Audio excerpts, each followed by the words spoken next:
Primero una aclaración, porque una pequeña modificación del programa. Me tomé la libertad, con la anuencia del doctor Taruselli, de cambiar el título, porque el título inicial era cirugía laparoscópica del cáncer de recto, en que estamos. Consideré que si vamos a hacer una actualización del tema, si bien la cirugía laparoscópica es un aspecto importante del tratamiento estándar hoy en día del cáncer de recto, hay aspectos controversiales al respecto y hay muchas otras cosas por fuera de la cirugía laparoscópica que también me parece importante mencionarlas en una puesta al día. El tema del cáncer de recto, el problema siempre ha sido su situación anatómica, la gran dificultad que genera su ubicación en esa caja músculo-esquelética que es la pelvis, con tan íntimas relaciones con el aparato geniturinario, con ese entramado vasculo-nervioso que lo rodea, y hace que siempre la cirugía haya sido muy dificultosa y que el efecto cirujano sea fundamental para lograr los buenos resultados. Y es así que, como se mencionó en esta mañana, los conceptos han evolucionado y quizás el cáncer de recto sea uno de los temas en el cual los cambios han sido realmente muy importantes, sobre todo en los últimos 20, 30 años, y han cambiado mucho los paradigmas. Si tomamos un siglo y tomamos un poco como punto de partida la publicación de Miles, que es de 1908, que es un poco el que sienta las bases modernas de la cirugía del recto, estableciendo los conceptos oncológicos, de la diseminación ascendente, la resección en cilíndrica, etcétera. Hasta ese momento se operaban los cánceres de recto, pero la recidiva era casi del 80 al 90%, y realmente con los procedimientos de Miles eso se redujo mucho.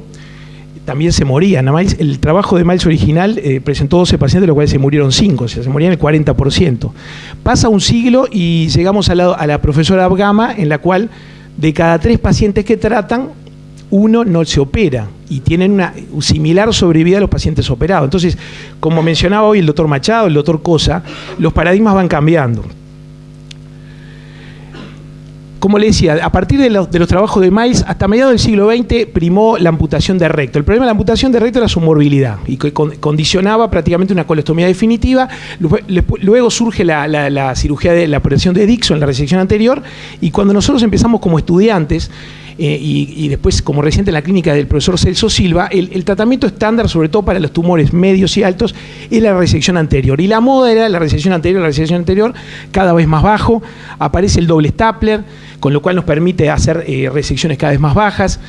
Los conocimientos en la patología también van cambiando, y los márgenes que primero se eran de 5 centímetros bajan a 2, y luego se acepta el margen de 1 centímetro, y ahí aparecen las anastomosis cada vez más bajas, y la moda era hacer resecciones cada vez más bajas.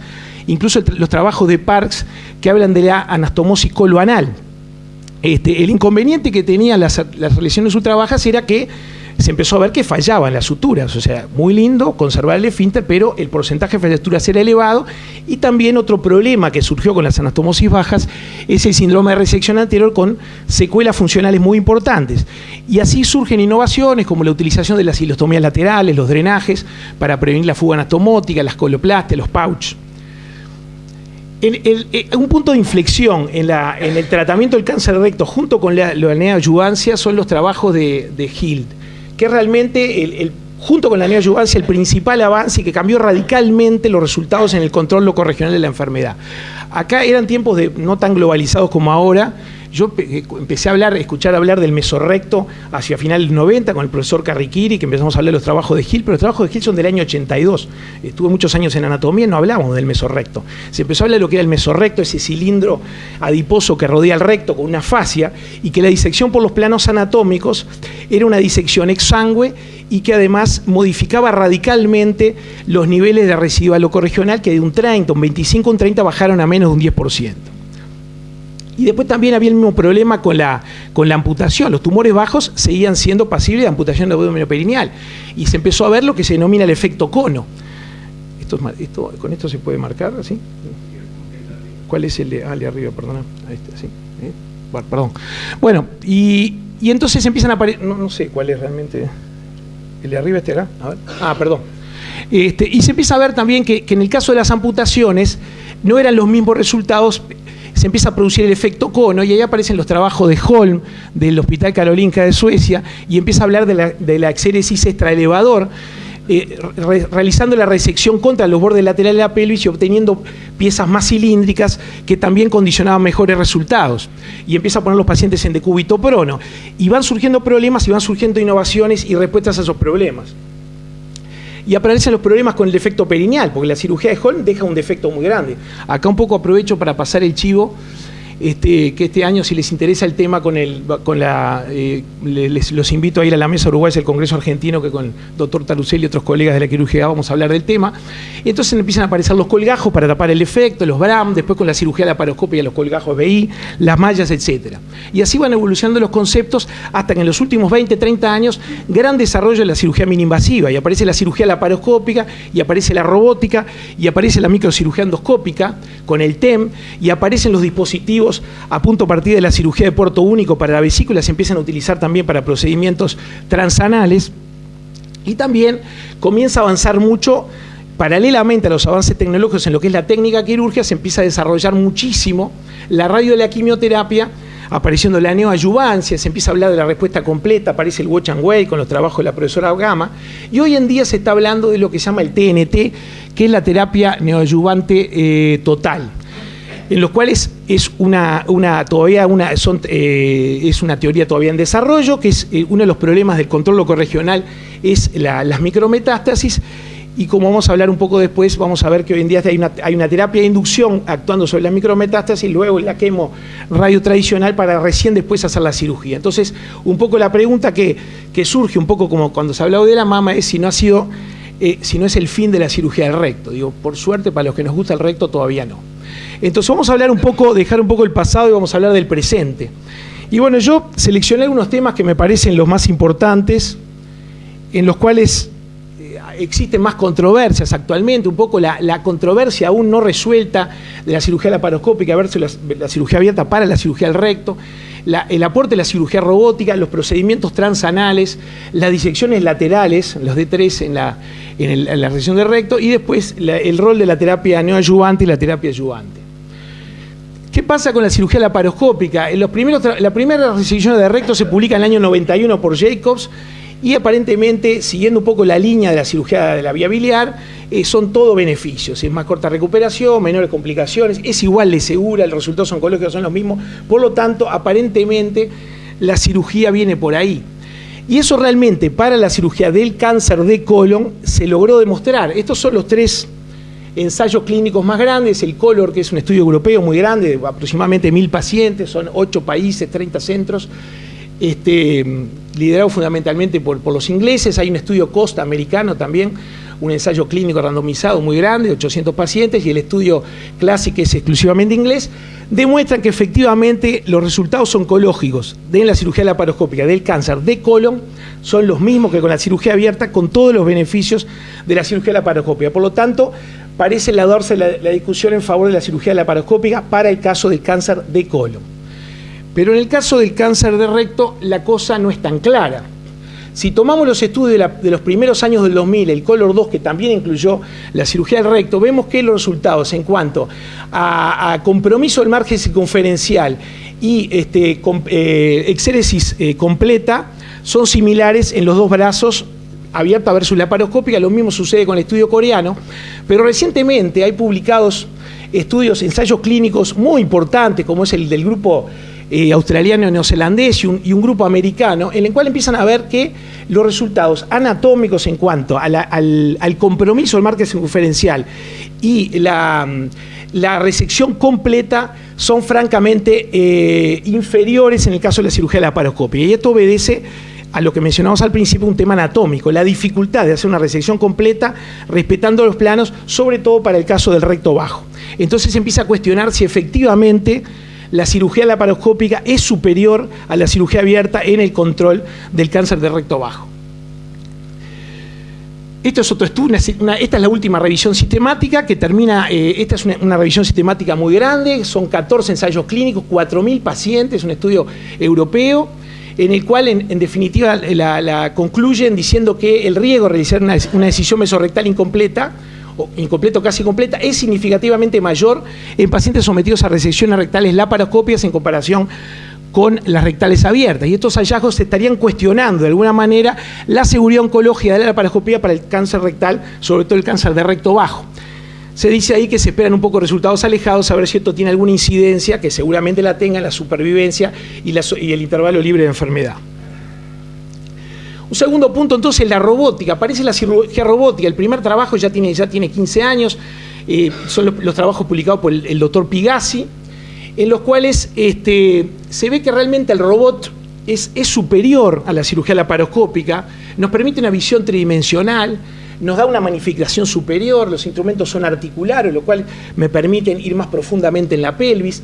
Es ergonómica, o sea, el cirujano está sentado en zapatilla, con un café mucho más cómodo, con toda la dificultad que tiene la cirugía laparoscópica del recto. No se transmite el temblor, que es un tema no menor, y en definitiva lo que hace es minimizar las dificultades anatómicas que impone la cirugía del recto. Aparecen revisiones sistemáticas y ensayos. El Roller es un ensayo americano muy importante, en el cual en definitiva llegan a la misma conclusión, que las ventajas comparativas de la cirugía robótica versus la cirugía laparoscópica para el cáncer de recto bajo son innegables. El índice de conversión es menor, la curva de aprendizaje es más corta, es más fácil aprender la cirugía robótica si uno cuenta con el robot. Hay menor índice de complicaciones geniturinarios y los resultados oncológicos son similares a la cirugía convencional, el número de complicaciones, estadías hospitalarias, etc. El principal inconveniente, además de que es una cirugía un poco más prolongada, es el costo económico significativamente mayor. Y esto está marcado en un estudio de centros del primer mundo. Imagínense, en Uruguay, como casi todo, o sea, tenemos el robot, como todas las cosas uruguayas, prácticamente subutilizado, está en el británico, creo que son 3-4 procedimientos mensuales que realmente urológicos, en cirugía general se utiliza muy poco, es una lástima, porque creo que es una vía, sobre todo para la cirugía del recto bajo, que puede cambiar un poco la realidad de los problemas que planteamos. La cirugía transanal. La cirugía transanal es un híbrido en realidad, surge de la combinación de la cirugía laparoscópica, el NOTES, cuando empieza la cirugía por orificios naturales, y la utilización de la cirugía de puerto único. Los primeros trabajos se publican con el TEM, que es para la resección endoscópica transanal, después se utilizan los diferentes dispositivos para el SealSport y el HealthPort, que son el HealthPort sobre todo, que es más conveniente, pues es un dispositivo desmontable, que es más práctico para la cirugía transanal. Y se describe un grupo corporativo americano de Barcelona, el grupo de Lacey, que describe en el año 2010 la describen como NOTES transanal. Es la primera decisión mesorrectal total por vía transanal. Es un híbrido, una combinación de un abordaje laparoscópico con un abordaje transanal, siguiendo los principios y utilizando los dispositivos para los procedimientos endoanales. Las indicaciones un poco, perdón, les mencionaba, sobre todo la mayor conveniencia de estos abordajes justamente son para tumores bajos, en los cuales las dificultades anatómicas están dadas por la disección, y todos los que hemos hecho algún recto laparoscópico sabemos la dificultad que representa la sección de recto distal en el fondo de la pelvis, más allá de contour, utilizar varios disparos de endogía, y entonces tendría la indicación fundamentalmente en estos casos sexo masculino con pelvis estrecha, en obesos, tumores grandes con hipertrofia prostática, son un poco los pacientes de elección para realizar este procedimiento. Y por supuesto, la necesidad de un equipo con amplia experiencia en cirugía endoanal.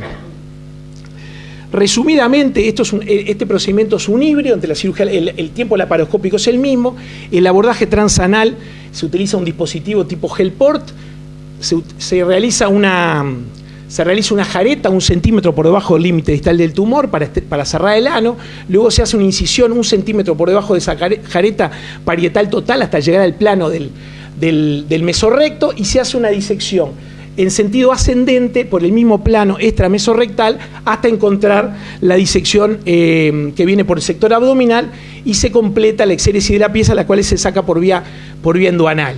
Luego se completa la sutura en forma directa con la colocación se cierra el colon proximal con una jareta, se coloca el yunque y se coloca la máquina de sutura por abajo y se hace la anastomosis desde el ano. No voy a entrar mucho en detalle en la técnica, que además no tengo experiencia, pero brevemente para mencionar los pasos principales. Y el primer registro de 700 y pico de pacientes, el primer registro internacional, muestra que los resultados son alentadores. La exéresis mesorrectal completa es elevada, el margen circunferencial negativo es muy elevado y auspicioso, el margen distal negativo, que es uno de los problemas de la resección anterior baja por vía laparoscópica, es muy elevado también, y la recurrencia local es baja con una sobrevida global muy aceptable. Por lo tanto, los resultados son prometedores. Esta es una revisión sistemática reciente que muestra resultados similares, con un porcentaje de falla anatomótica muy baja, un índice de conversión muy bajo, inferior a lo que está registrado para la cirugía laparoscópica, pero el principal inconveniente es que este procedimiento no está exento de morbilidad. Se diseca en los cuatro cuadrantes y se comprobaron lesión ureteral, lesión vesical, en un margen importante, lesión del urétero, sangrado de los plexos venosos, lo cual, y también hubo una gran diferencia entre centros de alto volumen en comparación con centros de bajo volumen. En definitiva, hay un ensayo en curso que es el COLOR, es la continuación del estudio europeo, el COLOR, que es el COLOR 3, actualmente no están publicados los resultados, que comparan la cirugía laparoscópica convencional versus la cirugía laparoscópica transanal. Es una técnica en desarrollo, aparentemente los resultados a corto plazo, como mencionábamos recién, son superiores, pero se hace mucho hincapié en la necesidad de cursos de entrenamiento estructurados previa a su ejecución. En buen romance no es una cirugía para empezarla a hacer sin una previa etapa de capacitación, con una fase teórica, con el uso de simulación. O sea, en definitiva, si queremos hacer esta cirugía, tenemos que ir a capacitarnos afuera, hacer cirugías en entrenamiento cadavérico, cirugías tutorizadas. No es una buena opción empezarla a hacer sin esta etapa previa. El otro aspecto es la disección linfática lateral. Es la disección de 3. Esto un poco era un tema controversial hasta que se publicó este ensayo japonés. Acá se vuelve a repetir un poco la polémica en cuanto a la disección. Ustedes saben que en la cirugía gástrica los japoneses son muy de las disecciones extendidas. Los resultados y la supuesta facilidad de realizarla nunca se han podido reproducir en Occidente, pero en el tema del cáncer de recto, los japoneses hacen la D3, o sea, a la exéresis mesorrectal total le agregan la disección lateral, la disección de los grupos ganglionares del ilíaco y de la cadena del obturador. Es el tratamiento estándar en Japón, con resultados que revelan un 8% de compromiso ganglionar como resultado de esta exéresis, incluso en pacientes con neoadyuvancia, y los resultados en términos de recurrencia local son estadísticamente significativos.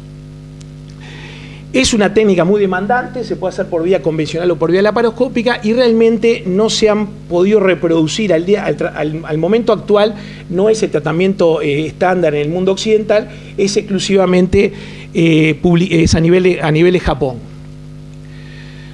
El otro gran avance, yo les mencionaba hoy la exéresis mesorrectal total, el otro gran avance que ha habido, que ha representado un punto de inflexión en el tratamiento del cáncer de recto, es la neoadyuvancia. Y hay dos afirmaciones que son incontrovertibles. Por un lado, el tratamiento estándar al día de hoy sigue siendo la quimorradio basado en la fluoropirimidina, o sea, el 5-FU, para el control con efecto radiosensibilizador, para el control locorregional de la enfermedad. Y el segundo aspecto es que ante la respuesta clínica completa, el watch and wait, o ver y esperar, establecido por los trabajos del grupo de Abrgama, aparentemente llegó para quedarse. Fueron muy cuestionados inicialmente, pero al momento actual, ensayos y revisiones sistemáticas en muchos lugares lo aceptan como una realidad incontrastable.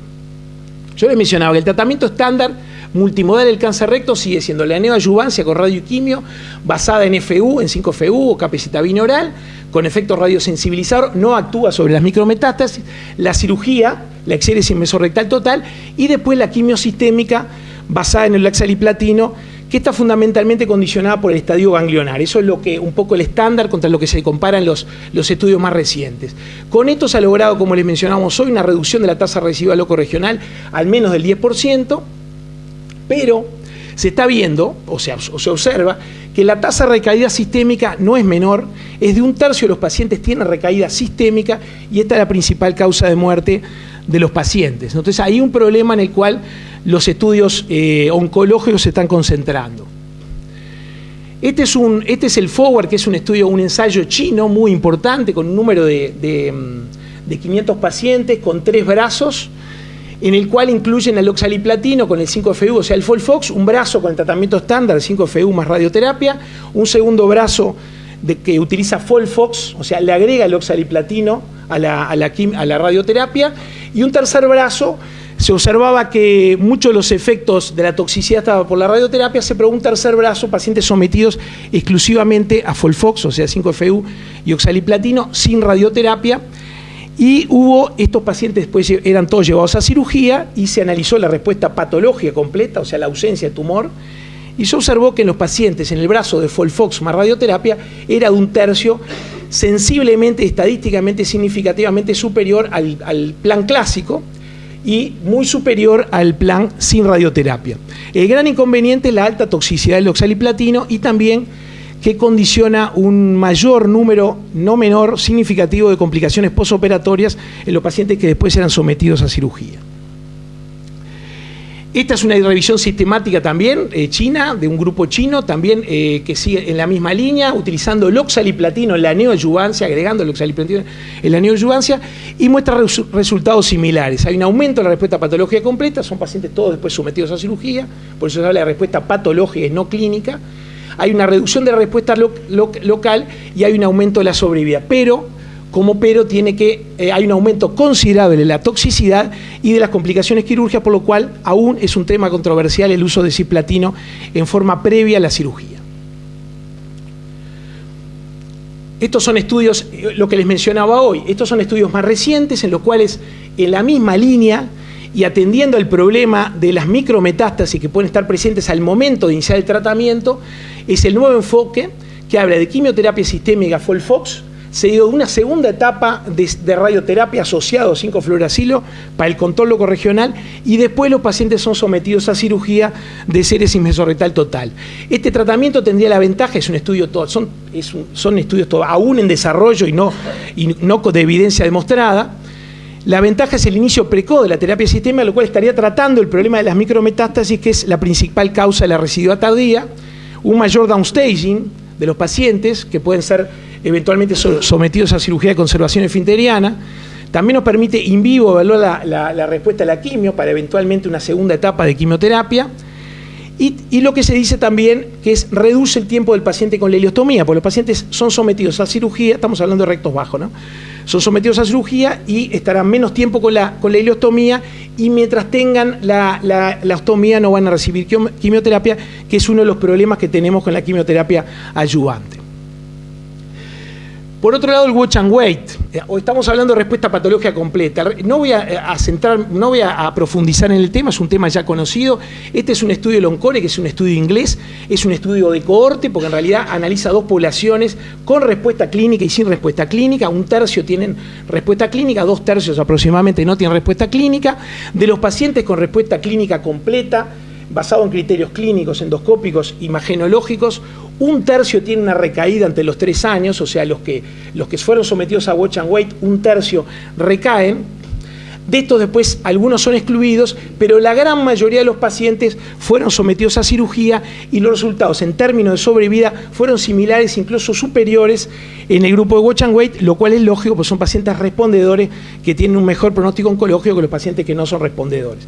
Esto un poco reafirma que la posibilidad de hacer que el paciente entre en un plan de esperar y ver qué sucede no representa un riesgo alejado para la sobrevida, que es un poco el cuestionamiento inicial que se hacía cuando se empezó a hablar de este tema hace unos años con el grupo de San Pablo. Estos son estudios, esto es un estudio del Anderson, esto es una revisión sistemática reciente y muestran resultados similares. La tasa de recaída es de un 20-25%, es un poco inferior, pero este es un detalle importante. Luego que hay una recaída, se puede realizar una cirugía exitosa prácticamente en el 100% de los casos. La inmensa mayoría de los pacientes que recaen son sometidos a cirugía y los resultados alejados son similares. O sea, esto en definitiva lo que es reafirmar que el programa de ver y esperar ante una respuesta clínica completa es un programa seguro y es un poco una línea a seguir, y que hoy en día es una realidad que seguramente debemos seguir. Y finalmente me voy a hacer un poco referencia al tratamiento adyuvante. ¿En qué se está un poquito el tema hoy? Nosotros, el estándar, en el protocolo estándar, los pacientes que van a adjuvancia son sobre todo los estadio 3. Esto está un poco cambiando, se está empezando a hablar de la terapia dirigida, o sea, el tratamiento sistémico selectivo en base a biomarcadores, o sea que el camino viene por el tema de la biología molecular y no tanto el compromiso ganglionar, la estabilidad microsatelital, que es un elemento muy importante, o sea, los tumores que tienen mayor beneficio y que por lo tanto deben ser sometidos a quimio adyuvante son aquellos pacientes que en las piezas tumorales se encuentra estabilidad microsatelital o inestabilidad de baja frecuencia, lo cual es muy importante exigir en las piezas a los patólogos. Existen otros marcadores menos conocidos como es la reparación de desajuste del ADN deficiente, que se benefician en relación cuando hay una reparación competente, y otros nuevos marcadores, los biomarcadores como es la expresión del CDX2, que es un biomarcador, y actualmente existen otros en desarrollo. O sea, hay muchos estudios de biomoleculares que un poco también están cambiando los paradigmas en cuanto al uso de la adyuvancia, lo mismo que sucede con el tema de la neoadyuvancia. Muchas gracias.